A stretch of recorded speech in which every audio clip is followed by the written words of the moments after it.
بسم اللہ الرحمن الرحیم۔ شروع اللہ کے نام سے جو بڑا مہربان اور نہایت رحم کرنے والا ہے۔ اللہ الصمد، اللہ بے نیاز ہے، تمام تعریفیں اللہ کے لیے ہیں۔ آج میں آپ کو حضرت ابراہیم علیہ السلام کی قربانی اور آب زمزم کا چشمہ کس طرح سے جاری ہوا اس کے بارے میں بتاؤں گی۔ مصر کے بادشاہ کی بیٹی حضرت ہاجرہ سے حضرت ابراہیم علیہ السلام کا دوسرا نکاح ہوا۔ پہلی بیوی حضرت سائرہ تھیں۔ حضرت ابراہیم علیہ السلام کی عمر 86 برس ہو گئی تھی، لیکن وہ اولاد کی نعمت سے محروم تھے۔ حضرت ابراہیم علیہ السلام اللہ تبارک و تعالیٰ سے کچھ یوں اس طرح دعا فرماتے ہیں: یا اللہ، مجھے نیک اور صالح اولاد عطا کر۔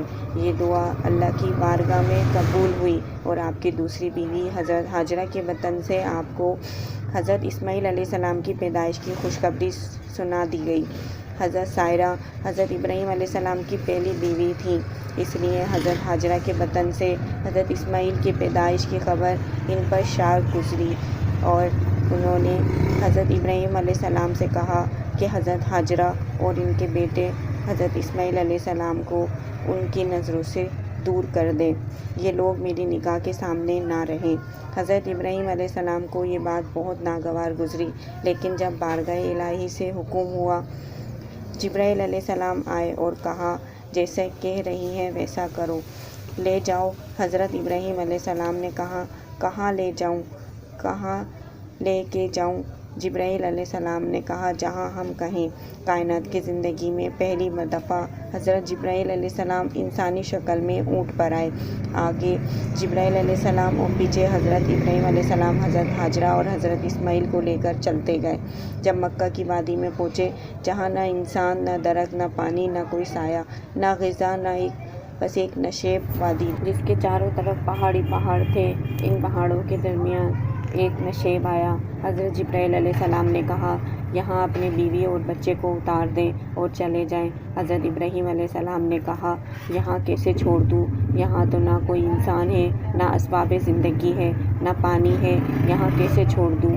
حضرت جبرائیل علیہ السلام نے کہا آپ کے رب کا فرمان ہے، یہیں چھوڑنا ہے کہ اس بچے کی پشت سے آخری نبی تشریف لائیں گے اور اس وادی میں تشریف لائیں گے۔ حضرت ابراہیم علیہ السلام نے کہا ٹھیک ہے، چھوڑ دیا۔ حضرت ہاجرہ نے کہا یہ اللہ کا حکم ہے؟ آپ نے کہا ہاں۔ حضرت ہاجرہ نے کہا جاؤ، جس رب نے کہا ہے وہ مجھے ضائع نہیں کرے گا۔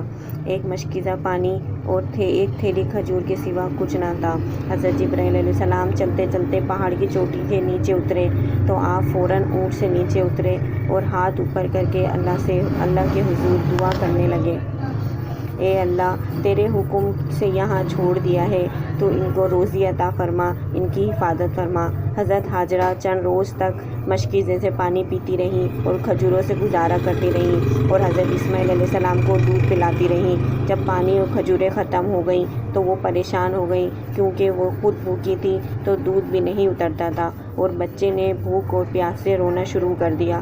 بچے کی بے چینی دیکھ کر حضرت ہاجرہ نے پانی کی تلاش شروع کر دی، اور وہ صفا پہاڑی پر چڑھی کہ شاید کوئی اللہ کا بندہ نظر آ جائے یا کہیں سے پانی مل جائے، مگر کچھ نظر نہ آیا۔ پھر وہ واپس وادی میں بچے کے پاس آ گئیں، اور پھر وہ دوسری پہاڑی مروہ پر چڑھی کہ کہیں پانی نظر آ جائے۔ اسی طرح آپ نے 7 چکر لگائے صفا اور مروہ کی پہاڑیوں پر۔ ممتا کا یہ جذبہ اللہ کی بارگاہ میں قبول ہوا، اس قدر قبول ہوا کہ بیت اللہ کی زیارت کے لیے آنے والے ہر فرد پر اللہ تعالیٰ نے یہ لازم قرار دے دیا کہ ہاجرہ کی سنت کی پیروی کرتے ہوئے صفا اور مروہ کی پہاڑیوں کے گرد 7 چکر لگائیں، اور اسے صحیح کہتے ہیں۔ 7ویں چکر پر حضرت ہاجرہ جب بچے کے پاس آئیں تو دیکھا کہ حضرت اسماعیل علیہ السلام روتے ہوئے اپنے پیروں کی ایڑیاں رگڑ رہے تھے۔ وہاں سے پانی کا چشمہ جاری ہو گیا۔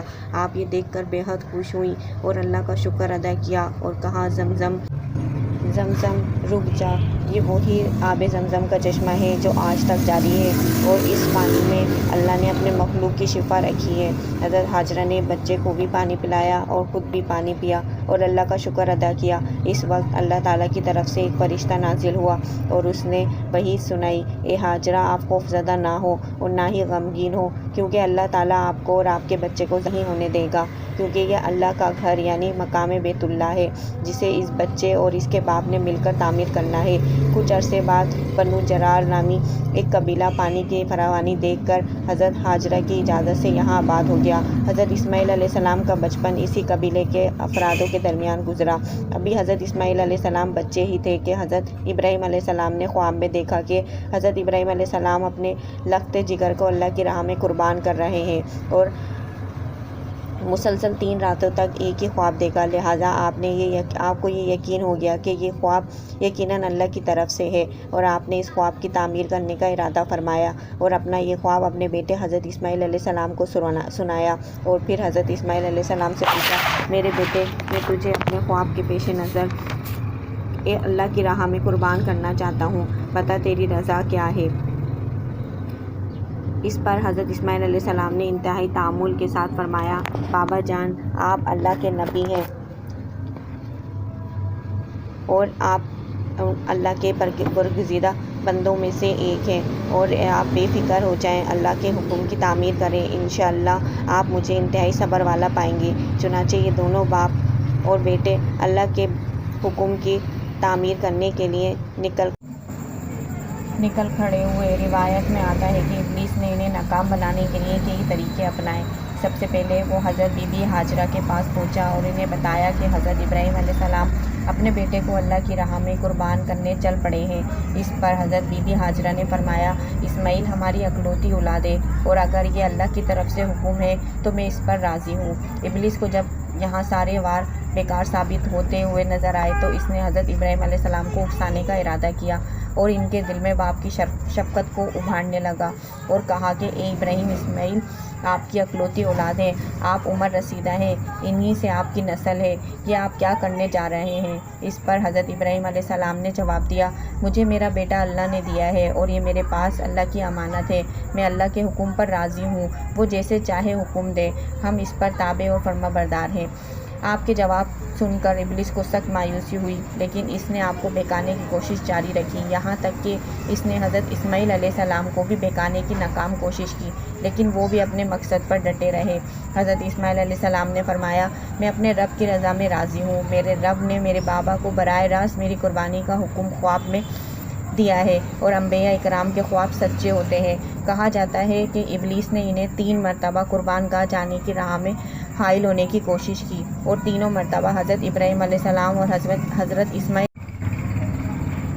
اسماعیل علیہ السلام نے اس پر پتھر برسائے اور اسے کامیاب نہیں ہونے دیا، اور یہی وہ سنت ہے جسے ہر سال حجاج اکرام دہراتے ہیں اور یہ سنت رامی کہلاتی ہے۔ بالآخر یہ دونوں باپ بیٹے وادی مینا میں پہنچے جہاں اسماعیل علیہ السلام کو ذبح کرنا تھا۔ تب کائنات نے وہ منظر دیکھا جو اس سے پہلے کبھی نہیں دیکھا تھا اور شاید قیامت تک نہیں دیکھے گا۔ زمین و آسمان ساکت ہے، کائنات حیران ہے، فرشتے عرش سے زمین پر عجیب و غریب منظر دیکھ رہے ہیں۔ تبھی حضرت اسماعیل علیہ السلام کہتے ہیں کہ بابا جان آپ میرے دونوں ہاتھ پاؤں باندھ دیجئے تاکہ چھری چلاتے وقت آپ کو کوئی دقت نہ ہو، اور ابا جان آپ مجھے زمین پر منہ کے بل لٹائیے گا تاکہ میرا چہرہ زمین کی طرف ہو، اور اگر میرا چہرہ آپ کی طرف ہوا تو کہیں آپ مجھ پر ترس نہ آ جائے اور آپ مجھے ذبح نہ کر پائیں۔ ابا جان اپنی آنکھوں پر پٹی باندھ لیجئے گا اور ذبح کرنے کے بعد میرا کرتا میری ماں کو دے دیجئے گا تاکہ انہیں صبر آ جائے۔ باپ نے سب باتوں پر عمل کیا، بیٹے کا ماتھا چوما، ہاتھ باندھے، پیر باندھے اور بیٹے کو منہ کے بل زمین پر لٹا دیا اور چھری چلا دی، لیکن چھری نے حضرت اسماعیل علیہ السلام کو نہیں کاٹا کیونکہ اللہ کو کچھ اور ہی منظور تھا۔ حضرت ابراہیم علیہ السلام چھری چلاتے رہے لیکن چھری نہیں چلتی، اور جب بہت زور لگاتے مگر چھری چلنے کا نام نہیں لیتی۔ آپ نے چھری سے فرمایا، اے چھری تو کیوں نہیں چلتی؟ میرے ننھے اسماعیل کا گلا تو نہایت بہت ہی نازک ہے، تو کیوں نہیں چلتی؟ عرش پر فرشتے خاموش، زمین پر اللہ سے محبت کا عجیب منظر دیکھ رہے تھے۔ تب اللہ پاک عرش سے حضرت جبرائیل علیہ السلام سے فرماتے ہیں، اے جبرائیل جاؤ اور جنت سے مینڈا لے جاؤ، میرا خلیل پیچھے نہیں ہٹے گا، جاؤ اور اس کی قربانی کرو۔ تب جبرائیل علیہ السلام جنت سے مینڈا لے جاتے ہیں اور حضرت اسماعیل علیہ السلام کو چھری کے نیچے سے ہٹایا اور مینڈا رکھ دیا۔ اب چھری کو چلنے کی اجازت ملی اور چھری چل گئی۔ تب حضرت ابراہیم علیہ السلام کے ہاتھ پر گرم خون لگا اور بے ساختہ آپ کی زبان سے نکلا اللہ اکبر، یا اللہ تیرا شکر ہے۔ مگر جب آنکھوں سے پٹی اتاری تو دیکھا کہ حضرت اسماعیل علیہ السلام ایک طرف کھڑے ہوئے ہیں۔ حضرت ابراہیم علیہ السلام کی تابعداری اور حضرت اسماعیل علیہ السلام کی فرمانبرداری اللہ کی بارگاہ الہی میں قبول ہوئی اور اللہ نے حضرت اسماعیل علیہ السلام کو ذبح ہونے سے بچا لیا، اور ان کی جگہ جس جانور کی قربانی دی گئی وہ جنت سے لایا ہوا ایک مینڈا تھا، اور یہی وہ قربانی ہے جس کو تا قیامت تک امت مسلمہ کے لیے عملی نمونہ بنا دیا گیا۔ اس واقعے کا ذکر اللہ تعالیٰ نے قرآن مجید میں اس طرح بیان فرمایا ہے، ہم نے اس کو پکارا یوں، اے ابراہیم تو نے سچ کر دکھایا خواب، ہم یوں دیتے ہیں بدلہ نیکی کرنے والوں کو، بے شک یہی سریع جانچنا، اور اس کا بدلہ دیا ہم نے ایک جانور ذبح کو۔ تو یہ تھا وہ عظیم قربانی کا واقعہ جس کو تمام مسلمان عید الاضحیٰ کے طور پر مناتے ہیں۔ ویڈیو پسند آئی ہو تو میرے چینل کو سبسکرائب کر لیں اور بیل آئیکن کے بٹن کو پریس کر دیں تاکہ میری آنے والی نئی انفارمیٹیو ویڈیو کی نوٹیفیکیشن آپ کو مل سکے۔